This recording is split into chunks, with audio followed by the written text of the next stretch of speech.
जय जिनेन्द्र। नमो अरिहन्ताणं नमो सिद्धाणं नमो आयर्याणं नमो उवज्झायाणं नमो लोये सव्वसाहुणम् ऐसो पंच नमो यारो सव्व पावपनाशनो मंगलारं च सव्वेसिं परममः वै मंगलम्। कल हमने अक्षय तृतीया पर्व की चर्चा की थी। बहुत सारे प्रश्न व्हाट्सएप पे आ गए, तो मैंने काफ़ी के तो उत्तर जो ऐसे नहीं लगे कि सामूहिक रूप से दूं, पर्सनल भी दे दिए। और जो एक मुख्य था कि पूछा था कि कई लोग खाने के पहले नमोकार मंत्र बोलते हैं, या फिर हमें खाने के पहले क्या विचार करना चाहिए, भोजन स्वयं भोजन करते रहें उसके पूर्व क्या विचार करना चाहिए, या नमोकार मंत्र बोलना चाहिए या क्या करना चाहिए, ऐसा एक प्रश्न था। तो उसका ये है कि खाने हम भोजन करने बैठें, देखिए हमारे यहाँ मुनिराज आए या नहीं, पधारे के नहीं पधारे। हमने कल 3 तरह के पात्र की बात की थी, उत्कृष्ट पात्र, मध्यम पात्र और जगन्य पात्र। अगर कोई नहीं है इन तीनों में से भी, तो हम अपने साधर्मियों को भोजन पे कभी कभी निमंत्रण कर सकते हैं। वो सब तो अपने विवेक के ऊपर है, किंतु हम रोज डेली भोजन करें तो उसके पूर्व मुनिराजों को स्मरण करें तो बहुत अच्छा है। कई लोग जो त्यागी व्रती लोग होते हैं वो नमोकार मंत्र भी बोलते हैं भोजन करने के पूर्व। और हमें भी प्रति समय 4 चीज़ों का स्मरण रखना चाहिए। ये बहुत अच्छा मैंने कहीं पढ़ा भी था कि जब हम भोजन करने बैठें उसके पूर्व कि कोई मुनिराज मेरे पास, कोई भी योग्य पात्र मेरे यहाँ भोजन के लिए पधारें, पहला पॉइंट। दूसरा कि सभी मुनिराज जो अभी भोजन कर रहे हैं उनका भोजन निर्विघ्न समाप्त हो जाए, ऐसी भावना भानी चाहिए। तीसरा है कि कोई भी इस दुनिया में भूखा न रहे, सबको पर्याप्त भोजन की प्राप्ति हो। चौथा, मैं जो भोजन कर रहा हूँ वह मेरे ज्ञान और वैराग्य में वृद्धि करे। हम भोजन स्वाद के लिए नहीं कर रहे हैं, शरीर को टिकाने के लिए, और उससे भी मेरा ज्ञान कि हम टिका के इस शरीर से ज्ञान करके, मतलब ज्ञान प्राप्त करने का काम करें। भोजन को स्वाद के लिए नहीं करके क्या सोचना है कि यह भोजन मेरे ज्ञान और वैराग्य में वृद्धि करें। और 5वां पॉइंट है कि मैं खाता नहीं हूँ, मैं तो ज्ञाता हूँ। इसका क्या मतलब, बहुत अच्छा लगा मेरे को ये कि मैं खाता नहीं हूँ, ज्ञाता हूँ। खाने का काम कौन करता है कि शरीर ने हाथ उठाया, उस समय आत्मा के प्रदेशों का भी हुआ, किंतु आत्मा ने क्या किया, आत्मा ने सिर्फ खाने का भाव किया, वह राग भाव किया। वास्तव में तो शरीर से उठाया, भोजन भी किसका है, पुद्गल का भोजन है, शरीर भी पुद्गल है, मुंह में भी गया वो भी पुद्गल, और पेट में गया वो भोजन वो भी पुद्गल। तो सब पुद्गल का परिणाम है, किंतु मैं तो जो भाव हुआ भोजन को उसको जानने वाला ज्ञाता हूँ।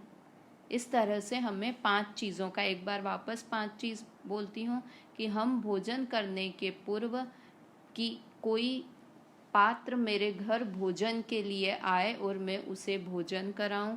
दूसरा, जो भी मुनिराज वगैरह अभी भोजन कर रहे हों उनका भोजन निर्विघ्न समाप्त हो। तीसरा, कि इस दुनिया में कभी कोई भी भूखा न रहे। चौथा, मेरा भोजन ज्ञान और वैराग्य में निमित्त बने। और 5वां, मैं खाता नहीं हूँ, मैं तो भोजन का ज्ञाता हूँ। इस तरह के 5 वाक्य। अब आप बोलोगे कि विचार करने से क्या होता है, तो बोलते हैं ना, कृत कारित अनुमोदना, तीनों का बराबर वो लगता है, पाप या पुण्य तीनों का। हम कर नहीं रहे हैं किंतु अनुमोदना कर रहे हैं।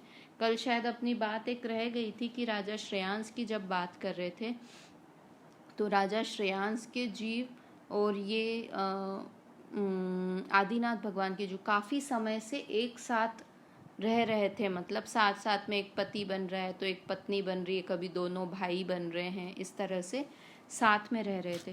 तो एक बार काफ़ी भवों पहले की बात है कि 4 जानवर थे, आप लोगों ने सुन रखा होगा ना, बंदर, नेवला, सूअर और एक और कोई। तो ये चारों ने मुनिराज को आहार होते हुए देखा था, सिर्फ देखा था, दे तो सकते नहीं थे तिर्यंच, और देकर उसकी अनुमोदना करी थी कि बहुत अच्छा है, कितने अच्छे से। ये कई मंदिरों में आपने चित्र देखा होगा, मुनिराज का आहार हो रहा है और 4 ये तिर्यंच गति के जीव बैठ के देख रहे हैं। तो वो अनुमोदना के फल से कि इनका निर्विघ्न आहार हो मुनिराजों का, ऐसी अनुमोदना तिर्यंच गति के जीव ने की, और उससे उन्होंने ऐसे पुण्य बांधा कि वे मनुष्य बन गए। मतलब अनुमोदना कर सकते हैं। कल भी मैंने अपन ने बात की थी कि दान दें तो एक तो पता नहीं चले, मान के लिए दान नहीं दें, और दूसरा हम दान दें या नहीं किंतु देने वाले की अनुमोदना तो कर ही सकते हैं। अनुमोदना बहुत, मतलब जीव की गति कहाँ से कहाँ हो सकती है अनुमोदना मात्र से। हम मंदिर नहीं जा पा रहे हैं स्वाध्याय में तो हम अनुमोदना कर सकते हैं कि काश मैं भी मंदिर चला जाऊं। अभी है ना, मंदिर नहीं जा पा रहे हैं लोग दर्शन करने के लिए, तो अपने मन में अनुमोदना तो कर सकते हैं, मन में विचार तो कर सकते हैं कि अरे रोज सुबह उठ के भगवान को स्मरण कर सकते हैं, आंख बंद करके भगवान की प्रतिमा को अपनी आंख में सोच सकते हैं। मतलब बहुत अनुमोदना का बहुत बड़ा फल लगता है। तो ये इस तरह से 5 चीज़ों का जो ये प्रश्न का समाधान मिल गया होगा कि हमें भोजन के पहले ये 5 चीज़ों का स्मरण करना चाहिए। और कितना सा हार्डली आधा मिनट का भी काम नहीं है हम ये सोचेंगे तो।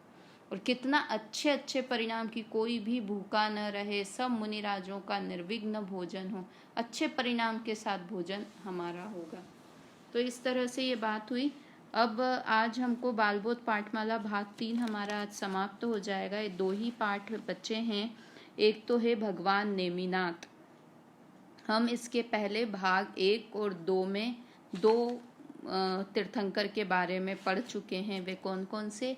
पहले तीर्थंकर आदिनाथ और अंतिम तीर्थंकर महावीर स्वामी। उसके बाद अगर कोई बहुत फेमस तीर्थंकर हैं तो वो हैं नेमिनाथ और पार्श्वनाथ। मोस्टली ये 4 तीर्थंकर बहुत फेमस तीर्थंकर हैं। आदिनाथ भगवान क्यों फेमस हुए? कि पहले तीर्थंकर थे इसलिए फेमस हो गए। महावीर भगवान अंतिम तीर्थंकर हैं इसलिए फेमस हो गए। पार्श्वनाथ भगवान की मतलब फेमस क्यों हो गए कि इनकी प्रतिमाएं हमको ज़्यादा देखने को मिलती है ना। तो पार्श्वनाथ भगवान क्यों फेमस हो गए? वो सांप के कारण की उपसर्ग किया था तो वो प्रतिमा के कारण पार्श्वनाथ भगवान फेमस हैं। और नेमिनाथ भगवान, मेन तो नेमिनाथ भगवान है, किंतु हमारी क्या दृष्टि रहती है, हम कुछ न कुछ कनेक्शन निकालते हैं। तो नेमिनाथ भगवान क्यों? नेमिनाथ भगवान बोलते हैं और हमको तुरंत राजुल की याद आ जाती है कि राजुल के कारण नेमिनाथ भगवान फेमस है। राजुल के कारण नेमिनाथ भगवान फेमस है या नेमिनाथ भगवान के कारण राजुल फेमस हुई है? नेमिनाथ भगवान के कारण राजुल फेमस हो गई। ऐसे कहा जाता है कि उनका 9 भवों से वे साथ साथ में थे। अब पुराण अगर हम पढ़ें उनके हरिवंश पुराण में नेमिनाथ भगवान का वो आता है ज़्यादा, है ना। हरिवंश पुराण में आता है। क्यों हरिवंश पुराण में? क्योंकि उनका वंश हरिवंश के थे वो। तो वह हरिवंश पुराण जो अगर विशेष जिज्ञासा है नेमिनाथ भगवान के बारे में जानने की तो हरिवंश पुराण से हम अध्ययन कर सकते हैं, क्योंकि उनका वंश हरि था। जैसे ऋषभनाथ का इक्ष्वाकु वंश के थे ना वे, ऐसे तो ये हरिवंश के थे नेमिनाथ भगवान।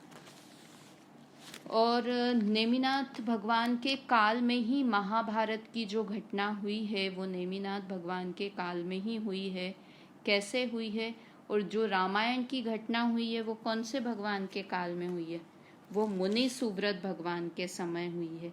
इसलिए रामायण पहले हुई, महाभारत बाद में हुई ना। तो मुनि सुव्रत नाथ भगवान तो 20वें तीर्थंकर हैं और उसके बाद नेमिनाथ भगवान 22वें तीर्थंकर है। तो नेमिनाथ भगवान के समय में जो महाकाल की महाभारत की घटना हुई है वो हुई है।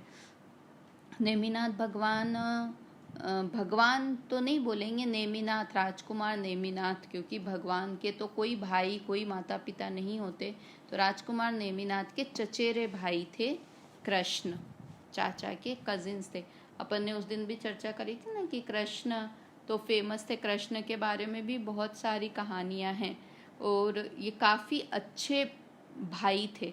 तो जब माता पिता, राजकुमार नेमिनाथ के माता पिता कौन थे? समुद्र विजय तो पिताजी थे और माता थी शिवा देवी, है ना। और श्री कृष्ण इनके भाई थे। सोरीपुर के राजा थे समुद्र विजय, उनके पुत्र थे नेमिनाथ जी। तो सब माता पिताओं की तरह इन्होंने भी बहुत फोर्स किया नेमिनाथ को कि तुम विवाह कर लो, किंतु इन्होंने विवाह करना स्वीकार नहीं कर रहे थे, हाँ नहीं कर रहे थे, उन्हें ब्रह्मचारी बनना था। तो उन्होंने कृष्ण को ये काम सौंपा समुद्र विजय ने, कि एक होता है ना कि पेरेंट्स थोड़ा लेवल मेंटेन करके रखते हैं, बार बार पुत्र से विवाह की बात कैसे करें। तो कृष्ण बहुत चालाक, मतलब बुद्धिमान माने जाते थे कि वो किसी से भी अपनी बात मनवा सकते थे, इस तरह बहुत चतुर थे श्री कृष्ण। तो उनसे कहा कि तुम कैसे भी करके नेमिनाथ को विवाह के लिए रेडी करो। तो उन्होंने क्या ट्रिक खेली, उन्होंने अपनी सारी पटरानियों को, रानियों को श्री कृष्ण ने बोल दिया कि तुमको नेमिनाथ को कैसे भी करके कन्विंस करना है शादी के लिए। फिर वो लोग एक बार सब ऐसे पिकनिक मनाने जाते हैं ना, तो इस तरह पिकनिक मनाने के लिए गए, कृष्ण नेमिनाथ सब कजिन्स जाते हैं ना आपस में इस तरह से। और कृष्ण की सारी पत्नियां भी साथ में थी और भी कोई लोग होंगे। तो वो लोग उसमें स्नान कर रहे थे, क्रीड़ा कर रहे थे सरोवर में। तो श्री कृष्ण की धोती गीली हो गई, ऐसे ही क्रीड़ा पानी छीटा छाटी कर रहे होंगे, तो श्री कृष्ण की धोती गीली हो गई। तो उन्होंने अपनी भाभी से कहा, मतलब श्री कृष्ण की वाइफ से, शायद सत्यभामा से, कि अरे भाभी मेरी ये धोती गीली हो गई है, इसे जरा निचो दो, निचो के दे दो मुझे, मेरी धोती गीली हो गई है। तो उन्होंने ऐसे ही कटाक्ष किया कि अच्छा, हम श्री कृष्ण इतने बड़े अर्ध चक्रवर्ती की पत्नी तुम्हारी धोती क्यों निचोएंगे? अगर तुम्हें धोती अपनी निचवानी है तो तुम विवाह क्यों नहीं कर लेते? इस तरह से उन्होंने कमेंट, भाभी देवर में चलता है ना, तो इस तरह से उन्होंने डायलॉग मार दिया एक। तो श्री नेमिनाथ ने कहा कि ठीक है, मतलब उन्हें वो बात थोड़ी दिल पे लगी और उन्होंने फिर विवाह करने के लिए हाँ कर दी। इस तरह की कहानी मैंने कभी पढ़ी थी, जो एकदम आज नेमिनाथ भगवान का पाठ निकला तो मुझे याद आ गई।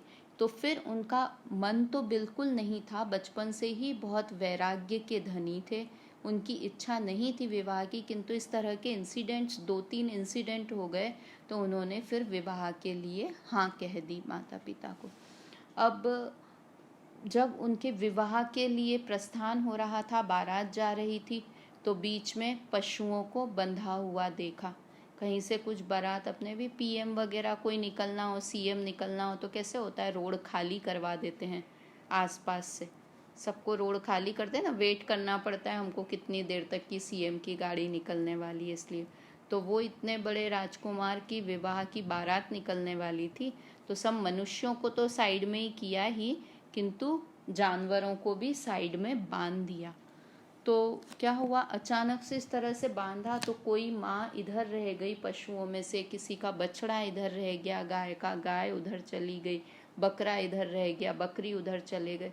इस तरह पशु आपस में बिछड़ गए और उन्हें इतने सारों को एक साथ बांध दिया था, तो उन्हें अच्छा नहीं लगा वो।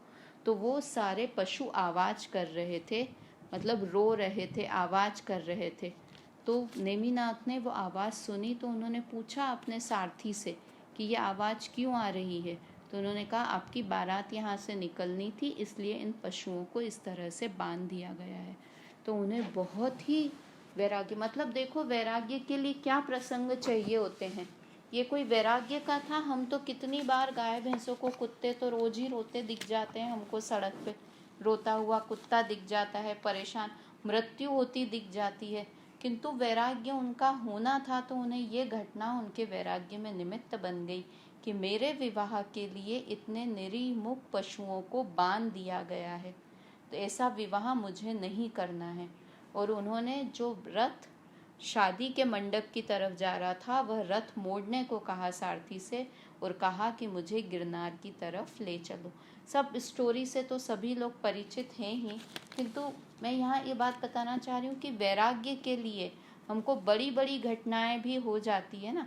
हमारा कैसा वैराग्य होता है टेम्पररी, कोई हमारे क्लोज की मृत्यु हो जाए तो हम थोड़े दिन तो बहुत वैराग्य में रहते हैं। देखो मृत्यु में भी ऐसा भी हो जाता है कि किसी एज वाले की मृत्यु हुई तो हमको वैराग्य ही नहीं होता कि हाँ ठीक है अब तो होनी ही थी उनकी मृत्यु, एक मेंटली हम प्रिपेयर हो जाते हैं।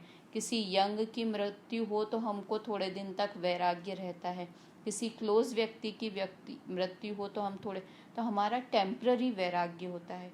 किंतु नेमिनाथ का इस तरह का टेम्प्ररी वैराग्य नहीं था, राजकुमार नेमिनाथ का, उन्हें परमानेंट वैराग्य ही हुआ। मतलब उस समय का सीन सोच के देखिए कि बारात जा रही है और राजुल पे क्या बीती होगी, माता पिता पे कि क्या, कि कहाँ तो शादी के लिए जा रहे हैं और कहाँ दीक्षा लेने चले गए।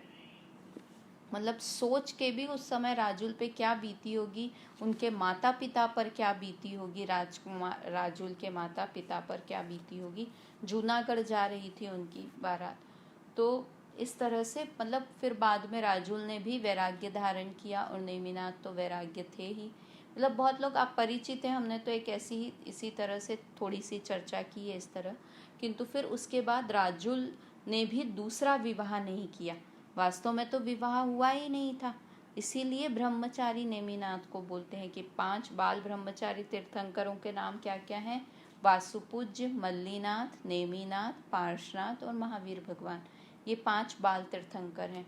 तो उनका विवाह हुआ ही नहीं, तो राजुल भी दूसरा विवाह कर सकती थी, किंतु वो भी तत्व प्रेमी थी, इसलिए उसने भी यही सोचा कि मुझे भी अब विवाह नहीं करना है। नेमिनाथ जिस मार्ग पर चले गए हैं, इसलिए भी नहीं किया कि नेमिनाथ ने वैराग्य किया है तो मुझे भी, वो मुनिराज बन गए तो मैं भी आर्य का बन जाऊं।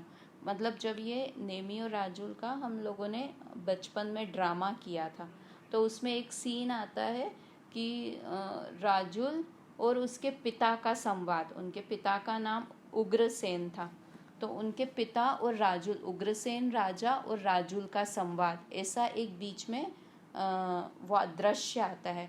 तो मुझे अभी तक वो ध्यान है उस दृश्य में क्या किस तरह से बात हुई थी कि वो नेमिनाथ, वो उग्रसेन उससे कहते हैं कि अच्छा तुम दीक्षा इसलिए ले रही हो कि तुम नेमिनाथ को देख सको वन में जाके, नेमिनाथ के प्रेम के कारण तुम दीक्षा ले रही हो, ऐसा तो नहीं है। तो वो बोलती कि हाँ मुझे भी नेमिनाथ ने दीक्षा ली है तो मुझे भी दीक्षा लेनी है, राजुल बोलती है। तो बोलते हैं कि उनके पिता समझाते कि अगर इस तरह से दीक्षा लेनी है तो दीक्षा लेने का कोई मतलब नहीं है। क्यों? क्योंकि तुम पहले उन्हें पति रूप में प्रेम करती थी, तो तुम ये एक्सपेक्ट करोगी दीक्षा लेकर भी कि वो तुम्हें देखें, तुम उन्हें देखने के लिए कि तुम आर्यिका बन गई, वो मुनिराज बन गए, तो तुम उन्हें देख पाओगी, निरख पाओगी, उनके साथ साथ रह पाओगी, तो इससे तो तुम अति पाप का बंध करोगी। ये तुम्हारा वैराग्य सही वैराग्य नहीं है अगर तुम इसलिए वैराग्य ले रही हो तो। मतलब वो एक इतनी अच्छी लाइन बोलते हैं कि नेमिनाथ ने तुम्हारी तरफ एक बार देखा भी नहीं, सोचा भी नहीं कि मैं वैराग्य धारण कर लूँगा तो राजुल का क्या होगा। इस तरह वैराग्य, उन्हें इस तरह से वैराग्य आया है कि उन्होंने पलट के तुम्हें देखा भी नहीं और तुम उनके कारण आर्यिका बनने का सोचोगी, तो ये बहुत ही, वो तुम्हारी तरफ अभी ही नहीं देखा तो तब वैरागी होने के बाद तुम्हारी तरफ क्या देखेंगे। तो मतलब हम देखा देखी कभी कुछ काम कर लेना वो फायदेमंद नहीं है। फिर बहुत अच्छी चर्चा थी ये पूरी कि उस तरह से फिर नेमिनाथ को, राजुल को भी सही वैराग्य होता है और वो भी आर्यिका बन जाती हैं। इस तरह से उनकी थी और उसके बाद उन्हें गिरनार से वैराग्य हुआ। देखो इनकी आयु कितनी थी, 1000 वर्ष की आयु थी, और महावीर भगवान की आयु कितनी थी, 70 वर्ष की थी। और नेमिनाथ 2 तीर्थंकर पहले ही, 2 बस, नेमिनाथ भगवान के बाद पार्श्वनाथ भगवान हुए, फिर महावीर भगवान हो गए, तो इनकी आयु तो 1000 वर्ष की थी और महावीर भगवान की आयु सिर्फ 70 वर्ष, 72 वर्ष की थी। और ये मुनि अवस्था में कितने दिन रहे, 56 दिन रहे। आपको ध्यान है कि सबसे कम समय मुनि अवस्था में कौन से तीर्थंकर रहे हैं, किसी को है ध्यान में? मल्लीनाथ भगवान। मल्लीनाथ भगवान का आता है कि 6 दिन मात्र वो मुनि अवस्था में रहे और उसके बाद उन्हें वो हो गया, क्या बोलते हैं, अरहंत हो गए। उसके बाद 6 दिन बाद मल्लीनाथ भगवान 6 दिन सिर्फ मुनि अवस्था में रहे और फिर 6 दिन के बाद ही वो ऐसे आत्मा में लीन हुए कि सीधे अरहंत पद की प्राप्ति उन्हें हो गई। ठीक है, तो इस तरह से ये नेमिनाथ भगवान का पाठ हुआ कि गिरनार से फिर वो मोक्ष पधारे नेमिनाथ भगवान, और राजूल भी आर्यका बन गई। और बाकी आप इस पाठ को एक बार पढ़ लीजिएगा। आज अब हम नया पाठ पढ़ते हैं, जिनवाणी स्तुति। 8वां पाठ है, अंतिम पाठ है। एक बार आप भी PDF खोल के इस जिनवाणी स्तुति को निकालिए, हम लोग साथ में पढ़ते हैं इस जिनवाणी स्तुति को, इसके बाद इसका अर्थ करेंगे। वीर हिमाचल ते निकसी गुरु गौतम के मुख कुंड धरी है। मोह महाचल भेद चली जग की जड़ता तप दूर करी है। ज्ञान पयो निधि माहिरली बहुभंग तरंग निसो उछरी है। ता शुचि शारद गंग नदी प्रति में अंजुलि कर शीस धरी है। या जग मंदिर में अनिवार्य अज्ञान अंधेर छयो अति भारी। श्री जिन की धुनि दीप शिखा समझो नहीं होत प्रकाशन हारी। तो किस भांति पदार्थ पाति कहाँ लहते रहते अविचारी। या विधि संत कहे धनी है जिन वैन बड़े उपकारी। अच्छी जिनवाणी स्तुति है ये, कविवर संत राय जी द्वारा ये रचित है। काफ़ी भजन और स्तुतियाँ संत राय जी ने लिखी हैं, उसमें से ये भी एक मिथ्यातम नाशवे को भी बहुत फेमस है और ये भी बहुत फेमस स्तुति है, वीर हिमाचल ते। इसमें 2 तरह से जिनवाणी को बताया गया है। एक जिनवाणी को गंगा की उपमा दी है, नदी की उपमा दी है, और दूसरा जिनवाणी को दीपक की उपमा दी है। तो ये दोनों उपमाएं 2 पैराग्राफ है। तो पहले पैराग्राफ में जिनवाणी को गंगा के रूप में बताया है और दूसरे पैराग्राफ में दीपक की तरह उसे बताया है। जिनवाणी के बारे में एक शब्द में जिनवाणी को परिभाषित करना है तो क्या कहेंगे? हम लोग पढ़ चुके हैं, किसे कहते हैं जिनवाणी? जिसमें वीतरागता का पोषण हो उसे जिनवाणी कहते हैं। वास्तव में जैन धर्म को ही एक शब्द में परिभाषित करना है तो वो है वीतरागता, क्योंकि हमारे देव भी वीतरागी हैं, गुरु भी वीतरागी हैं या वैरागी हैं, और हमारे शास्त्र भी वीतरागता का ही पोषण करते हैं। मतलब राग द्वेष से अभाव होने की बात जिनवाणी में कही है। हमें कभी ऐसा लगे कि राग का पोषण किया गया है, बहुत बार प्रथमानी योग के ग्रंथ पढ़ के ऐसा लगता है, किंतु अगर अंत में देखेंगे तो प्रथमानी योग के ग्रंथों में भी वीतरागता का ही पोषण किया है कि किस तरह से सभी तीर्थंकर इतना राज वैभव होने के बाद भी उस राज वैभव का राग छोड़कर वीतरागी हो गए, और हमें भी उनके मार्ग पर चलकर वीतरागी होना है। इस तरह जिनवाणी में कभी हमें लगे तो भी अंत में वीतरागता का ही पोषण होता और अवश्य होता है। तो यहाँ पर जो ली है, वीर हिमाचल ते निकसी गुरु गौतम के मुख कुंड ढरी है। वीर रूपी हिमाचल पर्वत से, वीर मतलब महावीर भगवान रूपी हिमाचल से निकलकर गौतम गंधर के मुख रूपी कुंड में आकर गिरी है। नदी, गंगा नदी कहाँ से स्टार्ट होती है? हिमाचल से स्टार्ट होती है, फिर कुंड में गिरती है। तो वैसे ही जिनवाणी कौन से हिमालय से निकली है? महावीर भगवान रूपी हिमालय पर्वत से निकली है और गौतम गंधर रूपी कुंड में आ गई है। फिर मोह महाचल भेद चली जग की जड़ता तप दूर करी है। बीच में बहुत सारे पर्वत, नदी के बीच में कैसे आते हैं ना, उछलती कूदती नदी बहती रहती, बीच में पर्वत आती हैं, चट्टानें आती हैं, सबको छेदती भेदती हुई आगे बढ़ती जाती है। तो जिनवाणी कौन से पर्वतों को भेदती हुई आई है?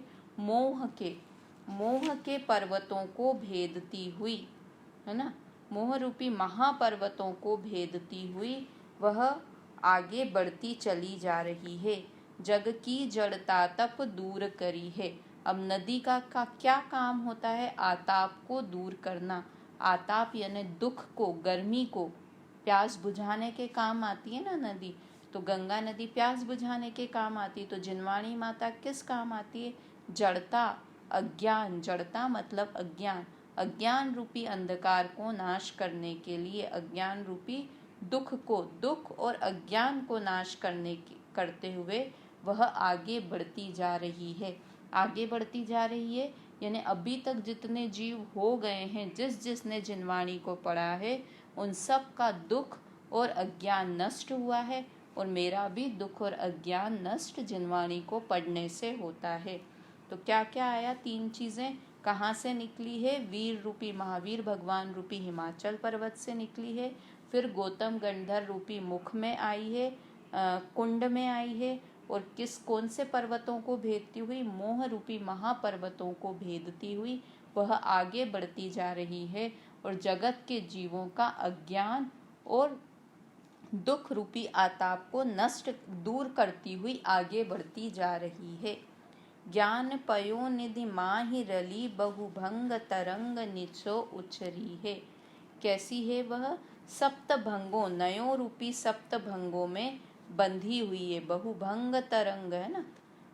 ज्ञान पयो निधि माहि रली, और क्या दे रही है? सब जीवों का अज्ञान और दुख नष्ट करते हुए, सब जीवों को ज्ञान देते हुए आगे बढ़ रही है ना। ज्ञान पयो निधि माहि रली, और वो अंत में कहाँ पर जाके मिल जाती है? कौन से समुद्र में जाकर मिल जाती है? कि ज्ञान रूपी समुद्र में मिल जाती है ना।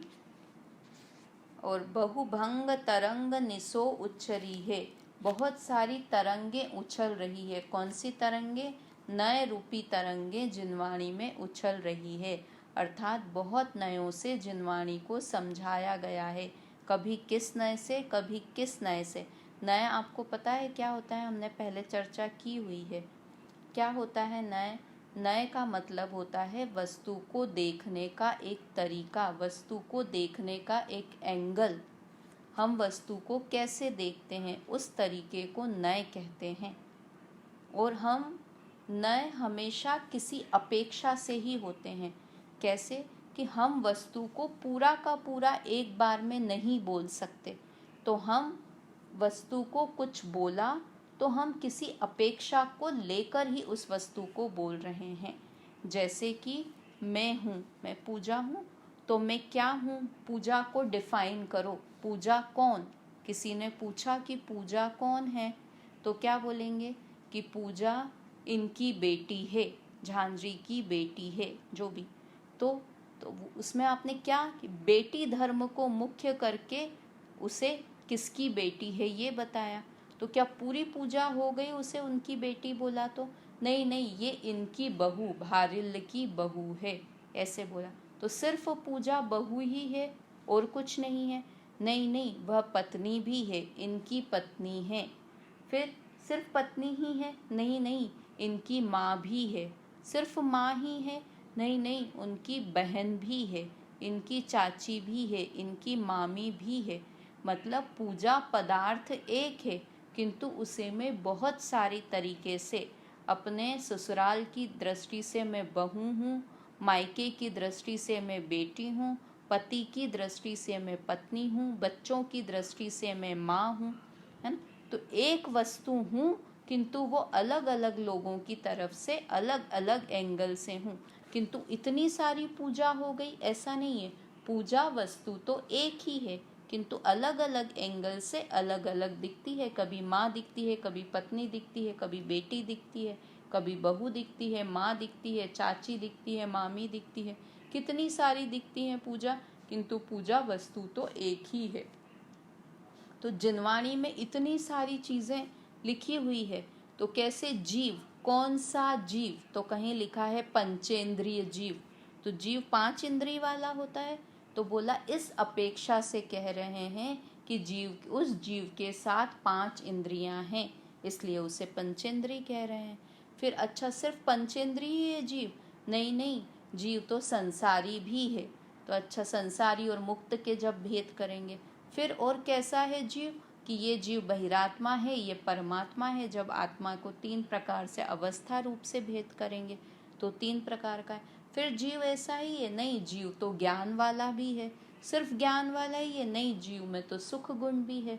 मतलब हम एक जीव पदार्थ को बहुत एंगल से, बहुत तरीके से देख सकते हैं।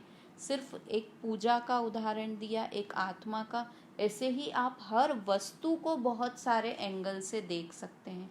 एक मोबाइल को हम कितने तरीके से देख सकते हैं कि ये मोबाइल, ऐसा बोला तो पूछा किसका मोबाइल है, तो बोला ये तो पूजा का मोबाइल है। नहीं नहीं, मैं तो कंपनी का नाम पूछ रहा हूँ, कौन सी कंपनी का है, तो बोला आईफोन है, ये एप्पल का मोबाइल है। फिर अच्छा एप्पल का है, तो बोला अच्छा ये एप्पल का है। नहीं नहीं, ये तो मेटल से बना हुआ मोबाइल है। अच्छा मेटल से बना हुआ मोबाइल? नहीं, ये ब्लैक कलर का मोबाइल है, ये वाइट कलर का मोबाइल है। कितने तरीके से हम, फिर आईफोन 6 है, आईफोन 8 है, आईफोन 10 है, कितने तरीके से हम मोबाइल को एक्सप्लेन कर सकते हैं। तो उसको बोलते हैं नय, कि अलग अलग एंगल से वस्तु को डिफाइन करना। तो ऐसे जिनवाणी में बहुत सारे नयों से वस्तु को बताया गया है ना। ता शुचि शारद गंग नदी प्रति में अंजुलि कर शीस धरी है। ता शुचि शारद गंग नदी प्रति, ऐसी पवित्र, शुचि मतलब पवित्र, शारद जिनवाणी को कहते हैं, जिनवाणी रूपी गंगा को मैं अपने अंजुलि में धारण करता हूँ। अपनी कैसे करते हैं, आपने देखा होगा गंगा नदी को ऐसे हाथ में गंगा में देते ना, कैसे अंजुलि में धारण करते हैं।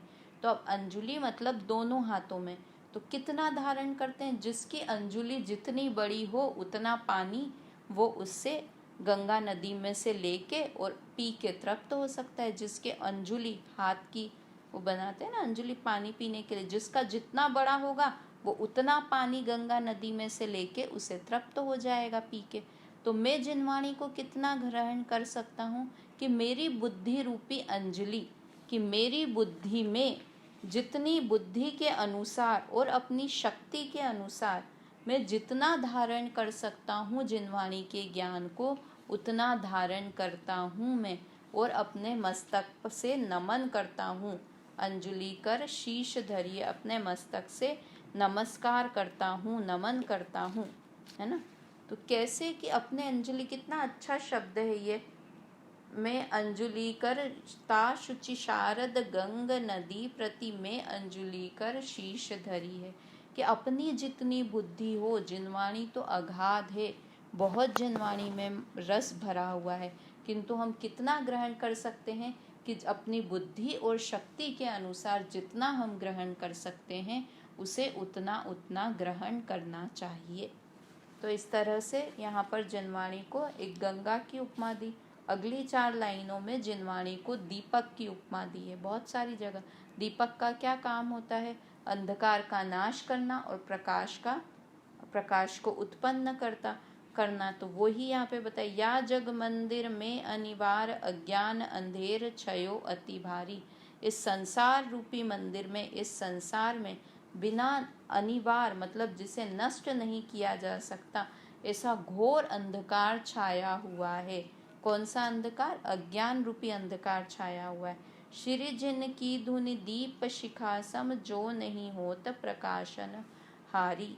तो कैसी है कि, तो उसके लिए कैसी है जिनवाणी? दीप शिखा के सम है, दीपक की शिखा के समान है। बहुत अंधकार हो किसी कमरे में, किसी गुफा में, बहुत वर्षों से, लाखों वर्षों से वो अंधकार में था वो कमरा, और वो कितने उस कमरे को अंधकार से उजाले में होने में कितने दिन लगेंगे, कितने दिन लगे कि वो कमरा उजाले में हो जाएगा। कि एक क्षण में जैसे ही हम दीपक जलाएंगे तो वो हजारों वर्षों का अंधकार भी एक दीपक के जलते ही बदल के नष्ट होके उजाले में हो जाएगा। तो हमारे पास अनादि का अज्ञान अंधकार है, वह कितने दिनों में नष्ट होगा कि जैसे ही हम जिनवाणी को सुनेंगे और उसे मन में धारण करेंगे तो हमारे अनादि का मिथ्यात्व और अज्ञान नष्ट हो जाएगा। जो नहीं होत प्रकाशन हारी, ये नीचे की लाइन है। तो किस भांति पदार्थ पाते, कहाँ लहते रहते अविचारी। अब बता रहे हैं कि अगर जिनवाणी नहीं होती तो क्या होता, कि कौन प्रकाश करता। जो नहीं होत प्रकाशन हारी, अगर प्रकाश करने वाली जिनवाणी नहीं होती तो क्या होता। किस भांति पदार्थ पाती, हम पदार्थ को किस तरह से समझ पाते। मतलब एक जिनवाणी के बिना के जीवन की कल्पना तो करो। कितनी जगह ना जिनवाणी को माता कहते हैं, जिनवाणी माता क्यों कहते हैं कि जिनवाणी माता की तरह होती है, जो हमें चलना उठना बैठना सोना खाना पीना कैसे रहना, किसको क्या बोलना किसको क्या समझना, सब जिनवाणी माता बताती है। सोचो हमने तो कभी किन्हीं तीर्थंकरों को देखा ही नहीं है, हम जो भी अपना आचरण नियम संयम जो भी कर रहे हैं वो जिनवाणी के आधार से कर रहे हैं ना। अगर जिनवाणी नहीं होती तो हम कैसे होते, जानवरों की तरह होते, तिर्यंच की तरह, कि जो मिल रहा है वो सब खा रहे हैं। बिल्कुल जिसके साथ कोई ब्रह्मचर्य नहीं होता, किसी के साथ भी मैथुन कर रहे हैं, कुछ भी खा रहे हैं, कब भी सो रहे हैं। मतलब कितनी दुर्दशा हो जाती हमारी। तो और हमारा अज्ञान की वस्तु को देखने का नजरिया वो तो जिनवाणी ही समझाती है।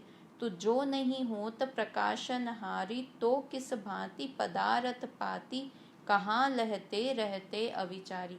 तो हम पदार्थ को भी भली भांति कैसे समझ पाते अगर जिनवाणी नहीं होती। तो पदार्थ यानी कौन, द्रव्य, द्रव्य यानी कौन से, जीव पुद्गल धर्म अधर्म आकाश काल, 6 द्रव्यों का स्वरूप भी हम कैसे समझ पाते अगर जिनवाणी माता नहीं होती। तो हम वस्तु के स्वरूप को भी नहीं समझ पाते और रहते अविचारी, अविचारी रहकर ही इस मनुष्य भव में आकर भी वैसे ही हमारी मनुष्य पर्याय चली जाती। अविचारी होके ही हम बिना विचार कुछ किए ऐसे ही मनुष्य पर्याय में आए। जैसे तिर्यंच अपना पेट भरते हैं, अपने बच्चों का पेट भरते हैं, अपने लिए घोंसला बनाते हैं, वैसे हम भी एक सुंदर सा फ्लैट बना लेते, अपने बच्चों को पालन पोषण का अच्छी शिक्षा दे देते, अच्छा खिला पिला देते हैं, हम अच्छा खा पी लेते और वैसे ही चले जाते इस जीवन से। तो जिनवाणी है तो अभी हमें है ना कि हमें सम्यक दर्शन करना है, हमें वस्तु को देखने का नजरिया जिनवाणी से मिला है कि ये चीज़ पुद्गल है, ये मैं नहीं हूँ, पुद्गल का स्वरूप अलग है, मेरा स्वरूप अलग है। ये सब ज्ञान की बातें मुझे जिनवाणी ही बताती हैं। या विधि संत कहे धनी है जिन वैन बड़े उपकारी।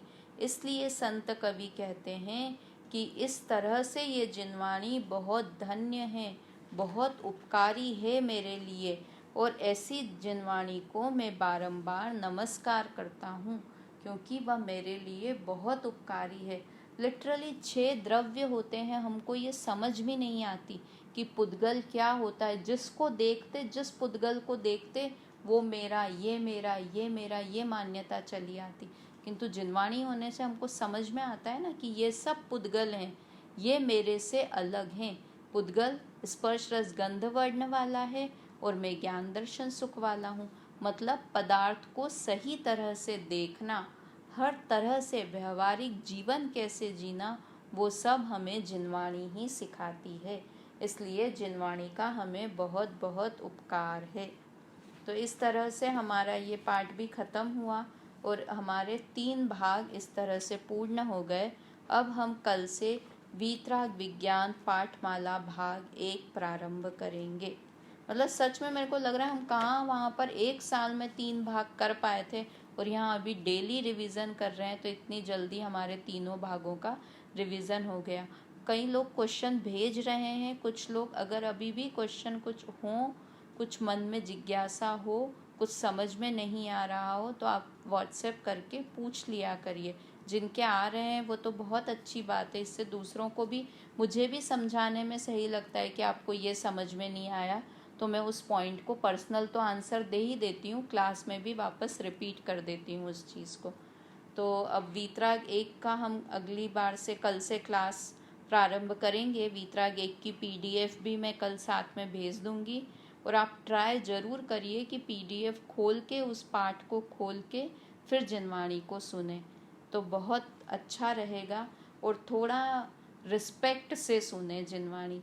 कई लोग हैं अपने में से जो सोते सोते भी सुनते होंगे, तो ट्राई करना चाहिए। मतलब ये मैं बोल रही हूँ इसलिए नहीं रिस्पेक्ट से सुनना है, किंतु हम जिनवाणी की बात सुन रहे हैं ना, तो कम से कम बैठे हो जाएं, बैठ के सुन लें जिनवाणी। भले आराम से तकिया लगा के पीछे बैठ जाएं, सहारा लेके बैठ जाएं, किंतु जिनवाणी की अवमानना नहीं होनी चाहिए कि हम किसी भी तरह से, किसी भी अवस्था में जिनवाणी को सुन रहे हैं ना। कोशिश, और शारीरिक कुछ असुविधा है कि नहीं बैठ के सुन पा रहे हैं, लेट के ही सुन पा रहे हैं, किंतु ट्राई करिए। रिस्पेक्ट की बात है कि जितने रिस्पेक्ट से हम जिनवाणी को सुन पाए। हम पाठशाला आते थे तब भी 1 घंटा बैठ के सुनते ही थे ना, तो कोशिश करिए कि बैठ के जिनवाणी को सुन पाएँ।